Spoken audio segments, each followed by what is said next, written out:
What is up, guys? Welcome back to another episode. My name is John Guerra, and this is the Guerra and Dawn podcast. Today, we're going to be talking to an up-and-coming bare knuckle fighting championship fighter, guy that's coming up, has some action, making some noise. He's been in the martial art game for years now. Mike Jones. Let's get straight into the episode.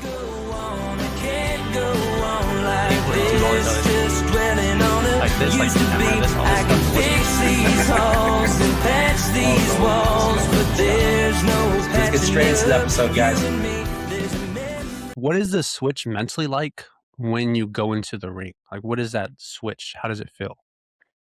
Oh man, it's crazy. Like leading up to the fight, it's nerves and nervous to fight is scary, and then man, as soon as you start making that walk in the ring, like it flips, and now it's like shit, here we are, no turning back now. It's kill or be killed, I guess. Like I'm not sure how to explain it, but it's adrenaline rush for sure. Were you nervous when you first stepped into martial arts? Was it one of those things where it was like, I'm gonna be nervous, but I'm just gonna go for it? Or did you like naturally kind of start feeling comfortable? Oh yeah, I was scared as hell. I still am. Like I did it as a bucket list thing. I had some buddies that talked me into fighting. Didn't really train, just went and did an MMA fight on a couple days' notice, and then I was like, oh, one time, this is stupid. I don't know why anybody does this. And then I end up winning, and then I got hooked and started training every day after that. But yeah, as far as nerves go, I still get nervous even to this day, and I've had 32 fights, I think. Dang. So. Yeah. And they say a lot of times it takes about 100 rounds of sparring for you to actually kind of understand what you're doing in that moment because of how chaotic it gets. Like you just start doing what your body naturally feels to do to protect yourself. Oh, yeah. Do you feel like that's around the same, or was it like more or less for you? No, it's the same. And then it's hard. The hardest part is translating, like once you get comfortable in training, translating that to the ring because of the added nerves and the pressure and the lights and the people and the crowd and the expectations. So channeling that, you're trying to get like how you perform in the gym into the ring or the cage. Because my first few fights, I don't even really remember. You just go in there and it's like tunnel vision. You're so black out, like you just go and brawl, and all the technique goes out the window, and like your whole training. Now it's different. Now I can go in there and be present and actually fight. But yeah, those first few, it was tough. Yeah. And so with that mentality, what is that like? What is the big difference between when you're not fighting and you're just going through your everyday life and when you're fighting? What is like those two different sides of you like? Pretty much the same. I'm pretty mellow all the time. Pretty mellow and quiet in my normal life, and then pretty respectful and quiet. Don't talk a lot of trash, do anything crazy that way. I just like to get in and compete. So yeah, nothing really switches for me. Yeah, I'm just pretty chill all the time and just like to compete, really. That's good. Yeah. So what is like the biggest difference between every martial art that you've done that kind of just carried over? Like the thing that stayed the same throughout that whole process? Wrestling. So I wrestled my whole life. I wrestled since I was probably 4 or 5 years old, all the way through high school. And then when I was 19, I think is when I did my first MMA fight. And just wrestling alone is just, it brings the grit, the toughness, the never quit attitude. And I think that's like the biggest thing that's helped me through my career is probably the wrestling. Mm. And in BKFC as well, like I know a lot of wrestlers have success in that because they allow you to use the clinch. Do you feel like that's something that's really helped you as well? Not really. I'm, like I said, I've wrestled my whole life, but in MMA, I have 1 or 2 submissions and the rest are knockouts. Like I haven't really been on the ground that much. Like I fell in love with boxing. So as soon as I started boxing, like I kind of worked that, and I don't really enjoy the grappling part of it. So most of my fights, even in MMA, have been stand up. I haven't really used any grappling, and then bare knuckle, I haven't had to use any really clinch stuff. I'm pretty good at keeping my range and distance and land in that way. So I haven't really used it. I think if it got there, I'd be pretty comfortable, but I just haven't had any desire or need to use it yet. So like in bare knuckle, obviously there's a lot more damage done to your fist, and there's a lot more moments where you can get injuries. Do you feel that during the fight? Do you feel whatever's happening to your hands, or is that like an after fight to where it starts kicking in? It's kind of an after thing. Like you have the adrenaline and all that stuff. As far as getting punched, I haven't really noticed a difference, and I haven't honestly taken too many hard punches with the bare knuckle yet. But as far as my hands, like I haven't broken a hand. I've had this, just 5 fights bare knuckle, and I haven't broken a hand. They get swollen up, and I do remember in the one fight in December, I went all 5 rounds, and I remember in between like the fourth and fifth round, like my hand was pretty. Like I noticed it then, like my hand was pretty sore, but for the most part, it's an after the fact. You wake up the next day and realize, okay, I was in a fight. That sucks. Yeah. That sounds just about right. Yeah, that kind of the switch when that comes on, it's like at the same time you can't feel the same pain you usually would. Do you ever like get kind of like shocked in that about like how much you can give and how much you can take when you're on the adrenaline rush? Oh yeah, I mean it's people are a lot tougher than they think. Like we're not made of glass, so yeah, you kind of learn a lot about yourself whenever you get into a fist fight. So yeah.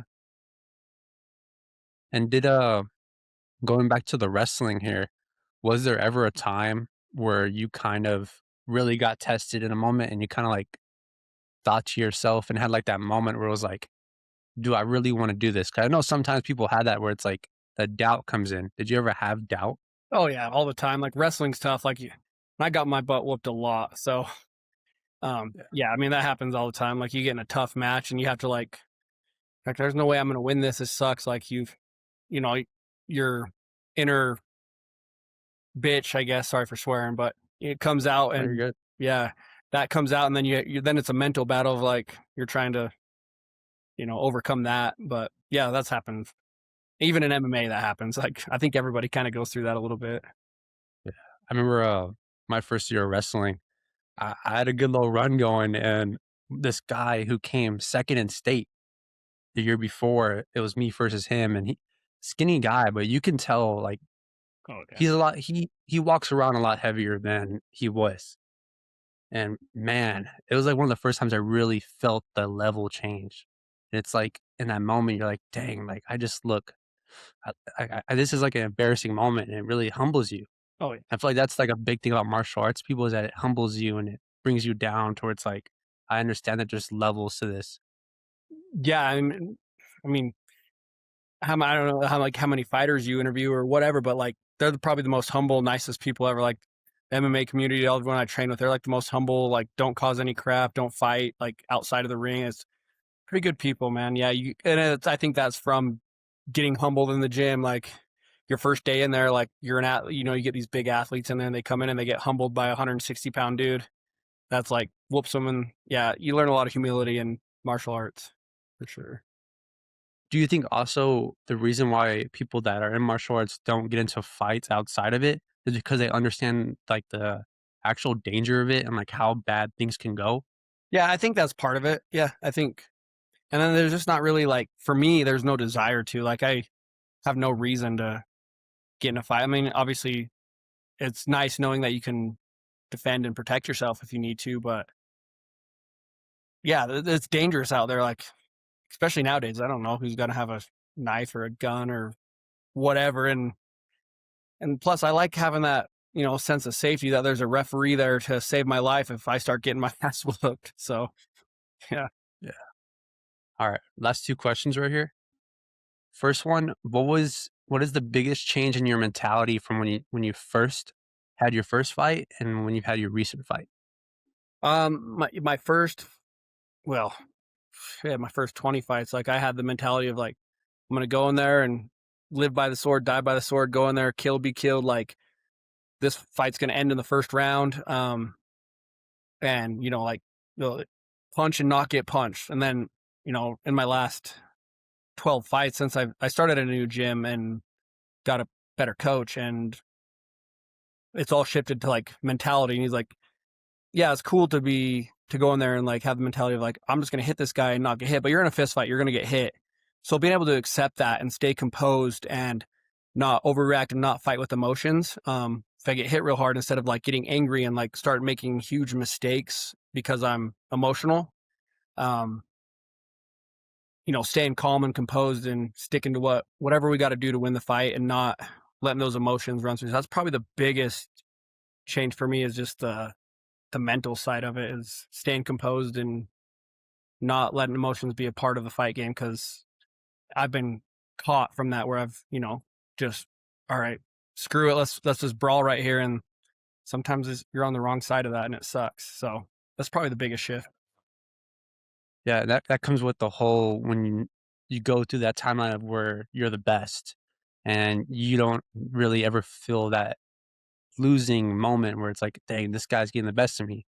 And they also say that it's kind of I don't know if this is 100% true with you, but that the idea of constantly saying that you're gonna get the first round knockout is, like, kind of a more of a beginner mentality rather than being like, "I'm gonna go out there and I'm gonna fight my fight if we're gonna go the whole way, and I'm gonna prepare for, like, the full fight." And that's exactly right. That's exactly the same with me. I'll go out there now and I'm like, all right, like if I have to jab this guy 7,000 times and win a decision, and the knockout will come, if it'll come, if it comes. If not, then I'm okay with, picking this guy apart and sticking to the game plan and, beating him up for 5 rounds instead of having to, oh no, I gotta finish this right now, and making it more emotional than it should be.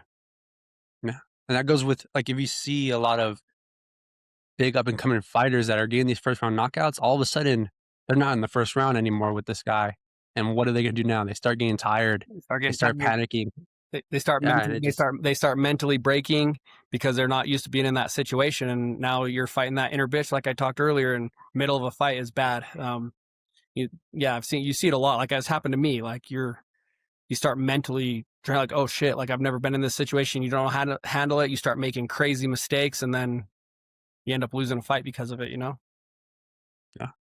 And last question here is, what is your biggest takeaway from martial arts in general? Just for me, it's the community, like the friendships I've made. I have a lifelong friends now, and just a community of people that I met. It's like really turned my life around from what I used to be when I was a kid to now I'm around good people all the time. And just having that community is like made my life a million times better in like all aspects. Yeah. Well, I appreciate you coming on. Yeah, bro. I know it was, like, kind of a last minute that I asked if you could do it today, but I really do appreciate it, man. Yeah. Um, Thanks for I've been having me, seeing your man. fights.